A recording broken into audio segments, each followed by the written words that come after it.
সৌদির ভূমিতে জায়গা হবে ফিলিস্তিন রাষ্ট্রের, হঠাৎ মাথা খারাপ নেতানিয়াহুর।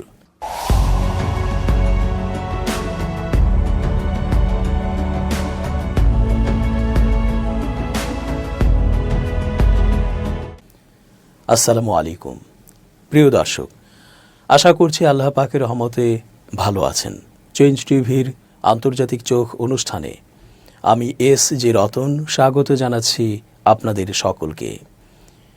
নেতানিয়াহু গাজাতে পরাজয়ের ওজন বইতে পারছে না, তাই তো উল্টাপাল্টা প্রলাপ করছেন।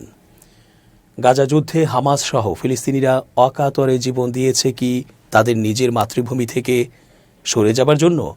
এই সহজ বিষয়টা বোঝার ক্ষমতা লোপ পেয়েছে বর্বর ও হিংস্র খুনি নেতানিয়াহুর।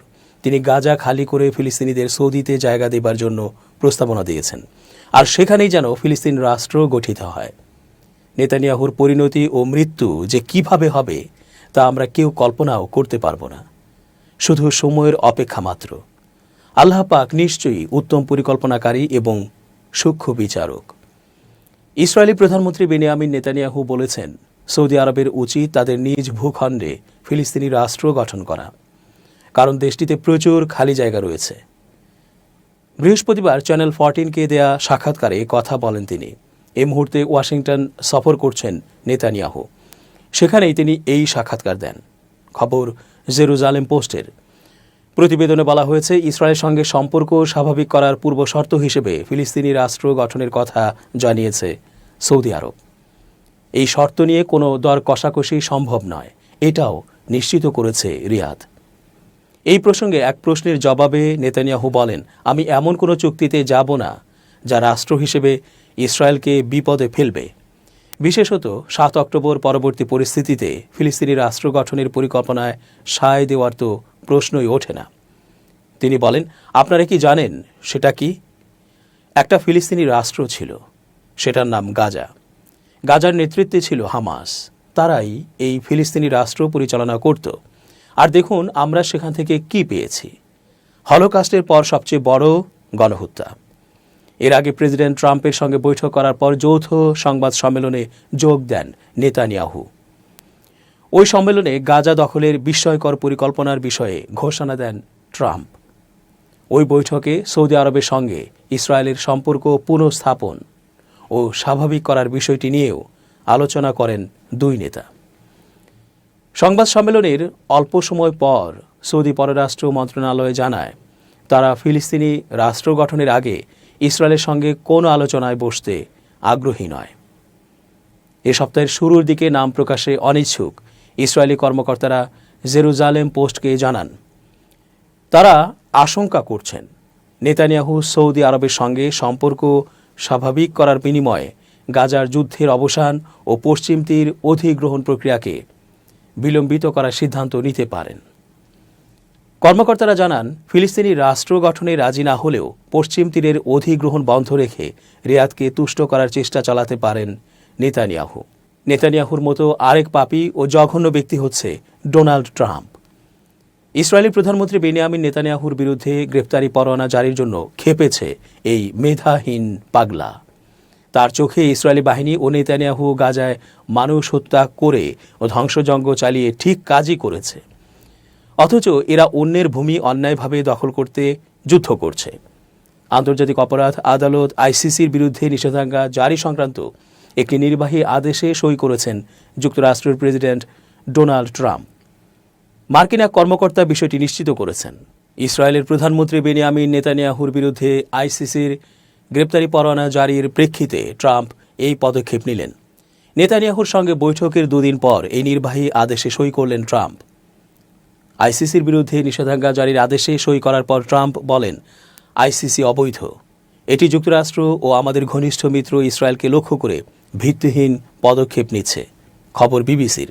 মার্কিন নাগরিক ও যুক্তরাষ্ট্রের মিত্রদের বিরুদ্ধে আইসিসির তদন্তে যারা সহযোগিতা করেছেন তাদের এবং তাদের পরিবারের বিরুদ্ধে অর্থনৈতিক ও ভিসা নিষেধাজ্ঞা জারি করা হবে এই নির্বাহী আদেশের আওতায়।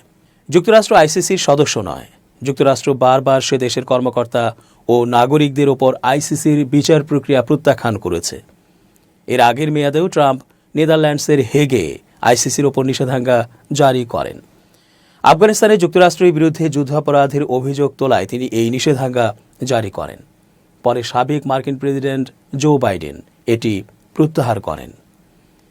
মধ্যপ্রাচ্যে একটি দেশ যেটির নেতৃত্বে সশস্ত্র বাহিনীগুলো ইসরায়েল ও আমেরিকার বিরুদ্ধে সদর্পে প্রতিরোধ যুদ্ধ করে যাচ্ছে, তাই এই দেশটির বিরুদ্ধে নতুন করে নিষেধাজ্ঞা আরোপ করেছে ওই বর্বর ট্রাম্প। ইরানের বিরুদ্ধে নিষেধাজ্ঞা আরোপ করলেন যুক্তরাষ্ট্রের প্রেসিডেন্ট ডোনাল্ড ট্রাম্প। দ্বিতীয় মেয়াদে দেশটির প্রেসিডেন্ট হিসেবে ট্রাম্পের দায়িত্ব গ্রহণের পর তেহরানের ওপর এটি প্রথম মার্কিন নিষেধাজ্ঞা। গত 6 ফেব্রুয়ারি বৃহস্পতিবার যুক্তরাষ্ট্রের অর্থ বিভাগ নিষেধাজ্ঞা আরোপের ঘোষণা দিয়েছে। অর্থ বিভাগ বলেছে, তেহরানের তেল নেটওয়ার্ক এই নিষেধাজ্ঞার লক্ষ্য।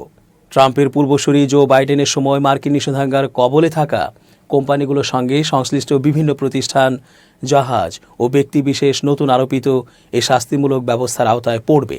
ইরানের ওপর আগে থেকেই আরোপিত নিষেধাজ্ঞাসমূহ কার্যকর করতে নিয়মিতভাবে এরকম পদক্ষেপ নিয়ে থাকে যুক্তরাষ্ট্র। আগের প্রেসিডেন্ট জো বাইডেনের সময় মার্কিন নিষেধাজ্ঞার কবলে থাকা কোম্পানিগুলোর সঙ্গে সংশ্লিষ্ট বিভিন্ন প্রতিষ্ঠান, জাহাজ ও ব্যক্তিবিশেষ নতুন আরোপিত এই শাস্তিমূলক ব্যবস্থার আওতায় পড়বে।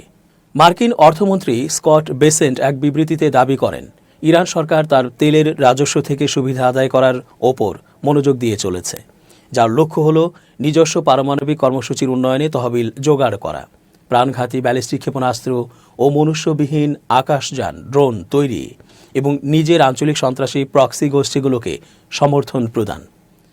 এসব অপতৎপরতায় অর্থায়ন নিশ্চিত করার ইরানের যে কোনো চেষ্টা জোরালোভাবে ঠেকাতে যুক্তরাষ্ট্র প্রতিশ্রুতিবদ্ধ।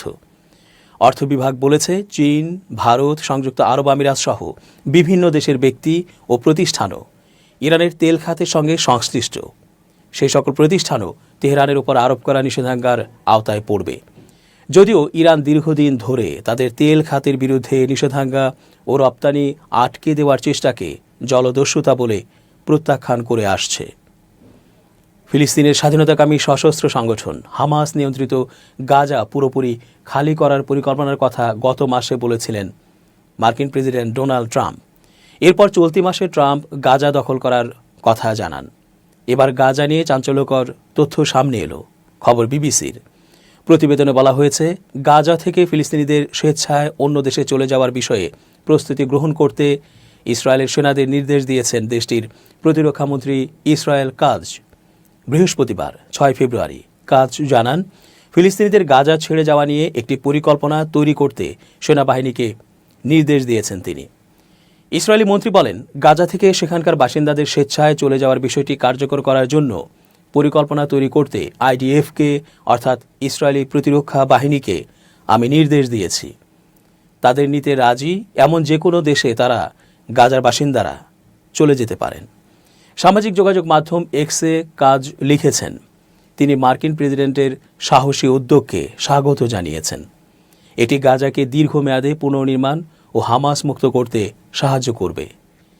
এর আগে গত 6 ফেব্রুয়ারি নিজের সোশ্যাল ট্রুথে ট্রাম্প লেখেন, যুদ্ধের সমাপ্তিতে ইসরায়েল গাজা ভূখণ্ড যুক্তরাষ্ট্রের কাছে দিয়ে দেবে।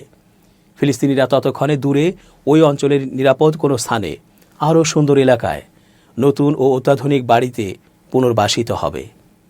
ট্রাম্পের এসব পরিকল্পনার প্রশংসা করেছেন যুক্তরাষ্ট্রে সফররত ইসরায়েলি প্রধানমন্ত্রী বেনিয়ামিন নেতানিয়াহু। ফক্স নিউজকে দেওয়া সাক্ষাৎকারে নেতানিয়াহু সরাসরি ট্রাম্পের গাজা নিয়ন্ত্রণ নেওয়ার পরিকল্পনা নিয়ে কিছু বলেননি, তবে গাজা থেকে ফিলিস্তিনিদের সরানোর পরিকল্পনার সমর্থন জানিয়েছেন তিনি। নেতানিয়াহু বলেছেন, আমি বোঝাতে চাচ্ছি ওই পরিকল্পনায় কি সমস্যা। তারা অর্থাৎ ফিলিস্তিনিরা গাজা থেকে সরে যেতে পারে, তারা ফিরেও আসতে পারে, কিন্তু গাজাকে পুনর্নির্মাণ করতে হবে। যুক্তরাষ্ট্রের সঙ্গে সরাসরি আলোচনার আহ্বানকে অবিবেচনাপ্রসূত ও নিষ্ফল বলে প্রত্যাখ্যান করেছেন ইরানের সর্বোচ্চ নেতা আয়াতুল্লাহ আলী খামেনি। বলেছেন, এই আলোচনা ইরানের সমস্যা সমাধানে কোনো ভূমিকা রাখবে না। পাশাপাশি তিনি ওয়াশিংটনকে হুঁশিয়ারি দিয়ে বলেন, যুক্তরাষ্ট্র যদি ইরানি জাতির নিরাপত্তা লঙ্ঘন করে তাহলে ইরান পাল্টা জবাব দিতে বিন্দু মাত্র দ্বিধা করবে না। শুক্রবার ইরানের বিমান বাহিনী ও বিমান প্রতিরক্ষা বিভাগের কমান্ডারদের সঙ্গে এক বৈঠকে তিনি এই হুঁশিয়ারি দেন।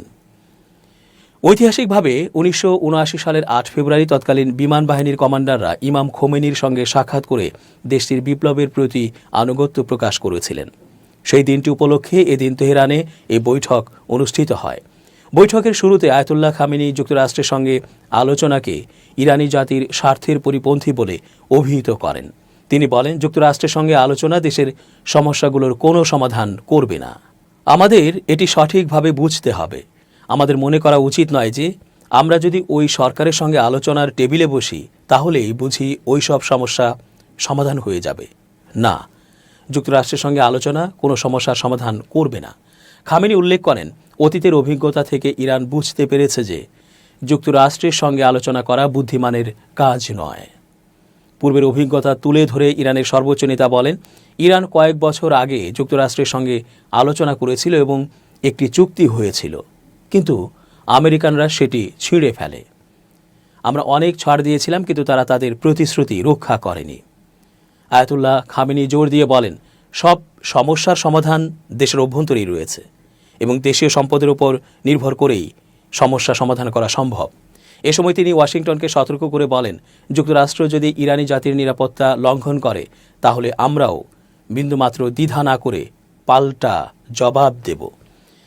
এর আগে বৈঠকের শুরুতে ইরানের বিমান বাহিনীর কমান্ডার বাহেদি সর্বোচ্চ নেতার কাছে একটি প্রতিবেদন উপস্থাপন করেন এবং জানান যে আমরা 100% আত্মনির্ভরশীলতা অর্জন করেছি এবং সর্বাত্মক প্রতিরক্ষার জন্য সম্পূর্ণ প্রস্তুত।